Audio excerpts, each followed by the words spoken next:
Boys and girls, ladies and gentlemen, children of all ages, Whovians from every species and planet of origin across all of time and space. We know that Doctor Who has obviously been in a decline for a while. The viewership since essentially the Chris Chibnall era has been on a pretty much steady decline, in the latest era under the realm of the helm of Russell T Davies, and of course being funded by Disney now, has saw some of the worst ratings in the show, in the entire show's history out there. Well, of course, these kind of things have a trickle down effect when you have some of your major shows, have some of your major, I guess, IPs, essentially your major money makers out there, ended up starting to lose a lot of its interest, or to lose a lot of its audience, and essentially lose a lot of its customers. At the end of the day, it's one of them situations. And of course, you can talk about the BBC being plagued by many other things than just Doctor Who. I mean, obviously, we've known that their news media and their reporting out there has been, well, nothing more than a shill for whatever the spirit of the age and whatever the current agenda is to push out there. And we've seen more and more people canceling their licensing fees out there over for a lot of the BBC and all of the rest of the public broadcasting networks over there in England. And, well, ladies and gentlemen, more of that is coming out there because even more people are getting laid off at the Doctor Who creator over at the BBC, because now the BBC is planning off laying off 500 staff by 2026, and this is already on top of the thousands that they have already laid off already, boys and girls. And I'm sorry to say that it's absolutely 100% true. At the end of the day, the old adage of go woke, go broke is 100% true. And honestly, I'm not sorry to say that, because at the end of the day, this is what happens when you decide to go against your audience. You decide to go against what the average person out there wants, what the average fan wants, and what the mainstream audience actually accepts and understands. Well, boys and girls, at the end of the day, you're going to end up failing, you're going to end up losing. And the problem is, we have an entire industry, we have an entire news media, an entire Hollywood, an entire video game industry, an entire creative ones, a lot of people out there that bet on this as the new hot trendy thing, that all of the new inclusivity and all of the forced diversity and the forced inclusion and all that kind of stuff was going to pan off and was going to bring them big bucks, and that everybody else was just going to accept it and go along with it. And guess what? You can only tell lies and nonsense BS for so long before it eventually affects your bottom line. And that's exactly what we've got right here. And it's sad to see so many people losing their jobs, but this is how the cookie crumbles, boys and girls. The trickle-down effect isn't just true in economics.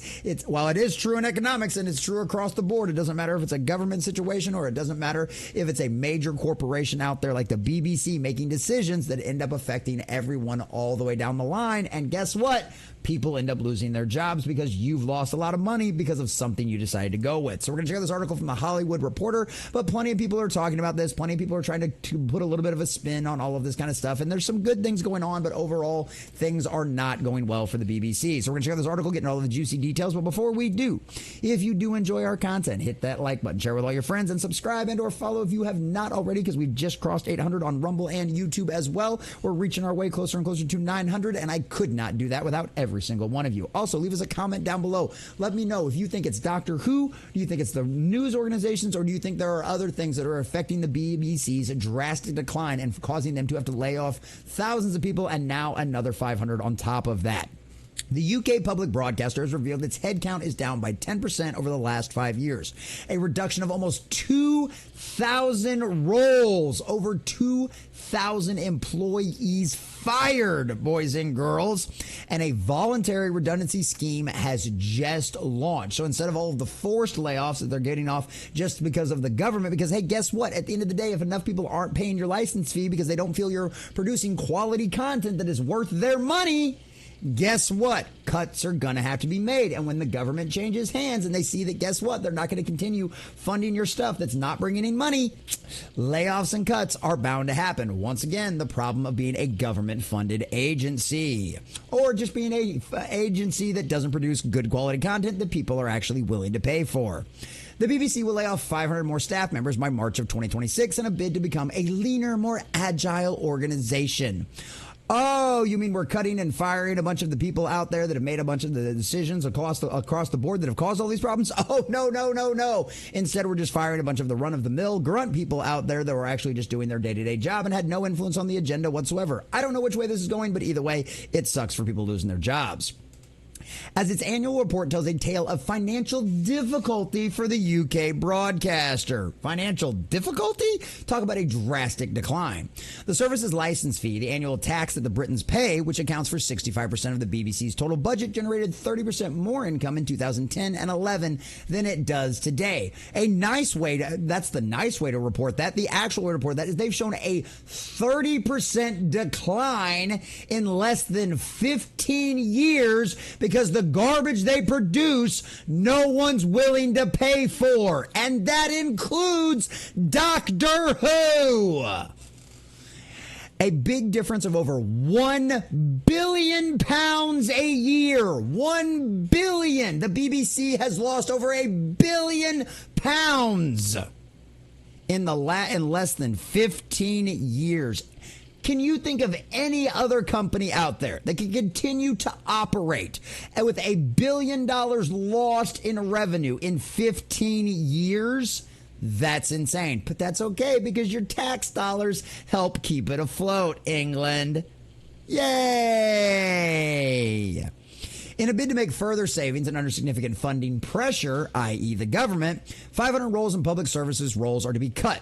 The BBC headcount is down 10% in the last 5 years, reduction of almost 2,000 roles, and a voluntary redundancy scheme has launched today.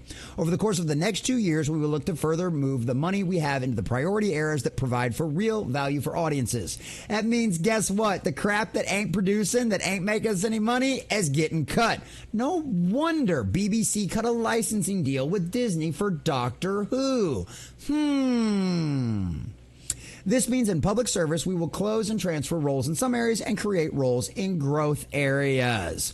The news came as BBC's commercial, the broadcaster's commercial arm, reported low fiscal year results. Oh, I wonder why. But of course, its CEO touted such hits as Bluey and Baby Reindeer as areas of pride. But yes, 2 shows, Bluey, which by the way is actually produced in Australia, and I don't know anything about Baby Reindeer other than it's been a success, will not save an entire network, will not save an entire industry. Just like Deadpool and Wolverine will not save Disney, Bluey will not save the BBC from all of the disastrous dumpster fires that it's had over the last few years, including its news organizations, and of course, Doctor Who and the abysmal failure that show has been since the Chris Chibnall era. Ladies and gentlemen, go woke, go broke exists for a reason, and we see these cuts across the board. You can try to argue economic factors, and hey, guess what? It's the economy, stupid. But once again, that is also a result from who people decided to put in charge, who were, of course, possessed by the spirit of the age, or at least fooled enough by a bunch of the lies and nonsense that was put out there. Ladies and gentlemen, this is exactly what happens when you decide to go against your audience,